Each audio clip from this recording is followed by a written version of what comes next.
يمسيك بالخير، وانا احييك تحيه طيبه عبر قناه النادي ونصافحك بقوه. فانت رجل وقفت معنا منذ البدايه، انت من علمتنا كيف نمسك القلم، وكيف وكيف ننجر في وسط الإعلام الرياضي، وكيف نعشق الإعلام الرياضي، وكيف نكسب محبة الناس ونستفيد من هذا المجال. أخوي محمد، أنا يجب أن أقول فيك حقيقة ربما لا يعرفها المشاهد.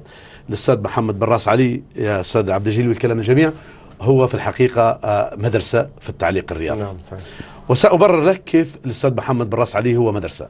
محمد بن راس علي خلال 10 سنوات كان متميز في التعليق، كان رقم 1 على مستوى الجماهير الليبية، تابع مباريات الفريق الوطني في الداخل والخارج، كان مدرسة. لأن كل المعلقين اللي طلعوا إلى هذه اللحظة ما زالوا يحاولوا يقلدوا محمد بن راس علي. قناة المعلومات في غياب الفضائيات كان يعني. في غياب الفضائيات. الآن ما زالوا عندنا عشرات المعلقين حاولوا يسرقوا حتى اللكنة نتاع محمد بن راس علي.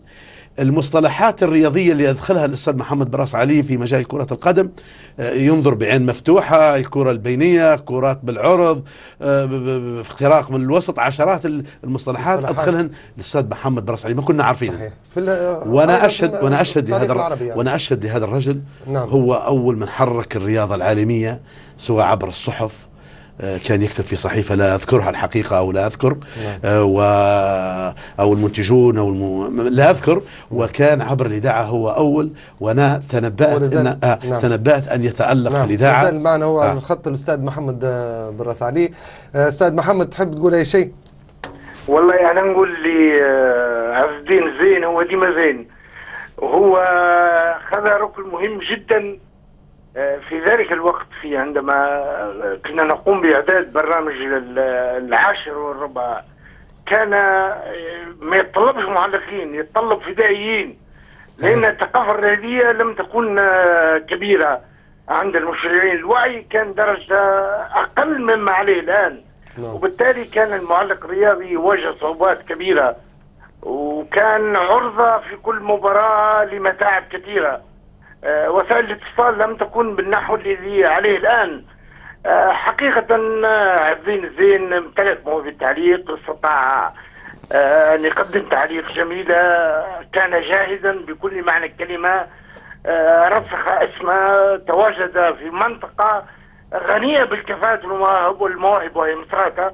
وعز الدين كان مثالا يحتذى به في أنه يوفر لنا الأخبار الرياضية، استطاع أن يقوم بتغطية شاملة لمصراتة، بل تجاوزها إلى مناطق أخرى، وكان علامة مميزة وأحد روافد نجاح تلك البرامج اللي قدمناها في تلك الفترة.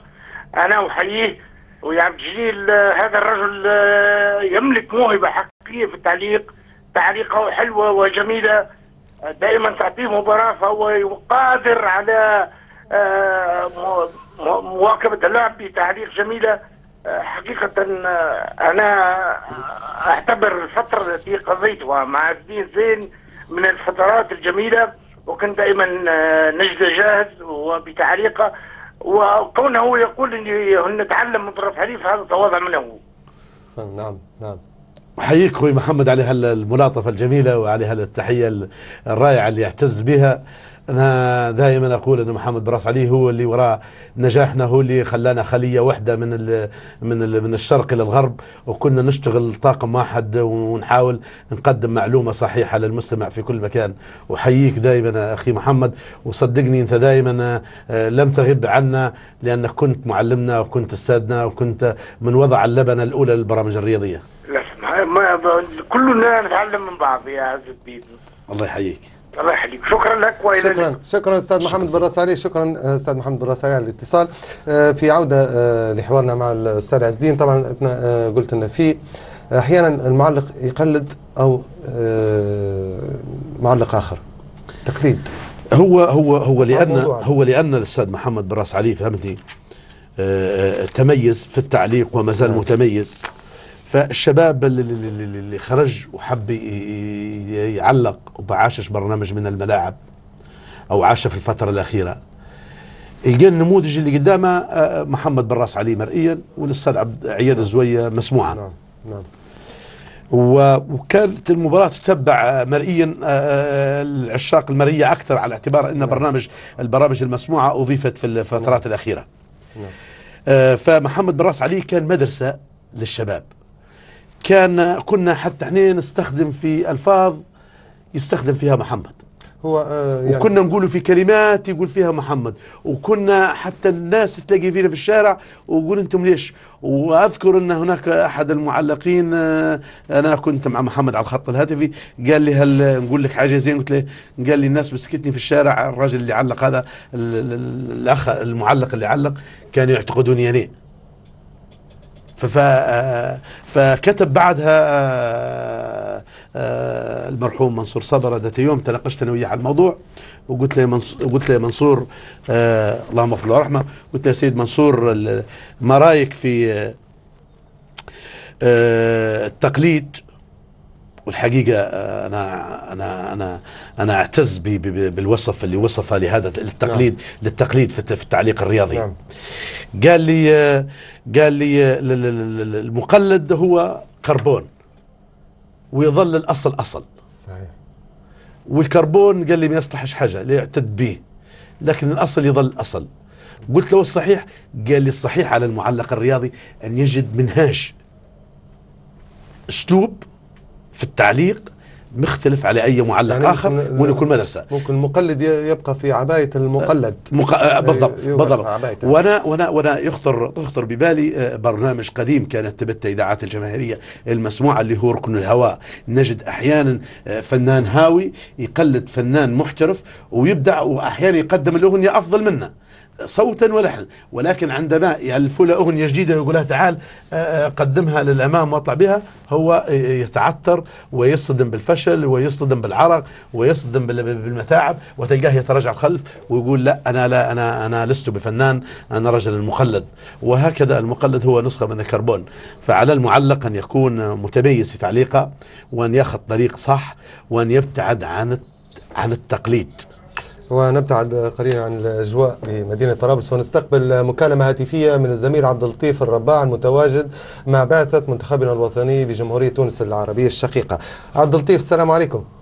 السلام عليكم ورحمة الله وبركاته. تحية رياضية لك عبد الجليل العلوان، تحية مزدوجة أولا على استضافتك لأحد رواد التعليق الرياضي في الجماهيرية العظمى. التحية الثانية لأنك تبحث عن الدرر والنجوم والمواهب المتعلقة في مختلف الأجيال وتتحفنا بها في مثل هذه الحلقات القيمة. أنا طبعا من الإعلاميين الحديثي العهد بهذا المجال. لم يسعفني الوقت أو لم أكن محظوظا لأن ألتحق بوجود معلقين أكفاء ومقتدرين مثل وجود ضيفة الأستاذ عز الدين زين. نعم. ولكن يبقى عز الدين زين علامة مضيئة في الإعلام الرياضي الليبي، من المعلقين المتميزين والمقتدرين اللي يعني مهدوا لنا الطريق نحن الشباب وناروا لنا السبيل.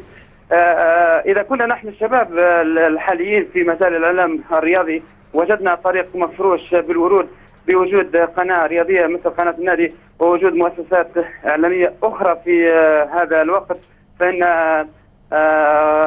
قدوتنا السابقون قد عانوا الأمرين وواجهتهم العديد من الصعاب، ومع ذلك تألقوا وأبدعوا وكانوا قدوة لنا. ختاما أنا لا أستطيع أن أتحدث أكثر من ذلك لأنني لم أواكب فترة الأستاذ عز الدين زين، ولكن أسمع عنه كثيرا وأعرف أن شمعة مضيئة في مجال الإعلام الرياضي. وفي هذه الحلقة أحيي تحية خاصة له ولك أنت عبد الجليل. عبد اللطيف، يعني بحكم تواجدك بالدورة الرباعية الودية بجمهورية تونس، يعني كيف شفت التواجد الإعلامي الرياضي في تونس في هذا؟ والله يا عبد الجليل، الإعلام الرياضي متواجد هنا بكثافة حقيقة. كافة وسائل الإعلام الرياضي العربي، سواء قنوات فضائية أو صحف رياضية أو صحف أخرى في مختلف الأقطار العربية،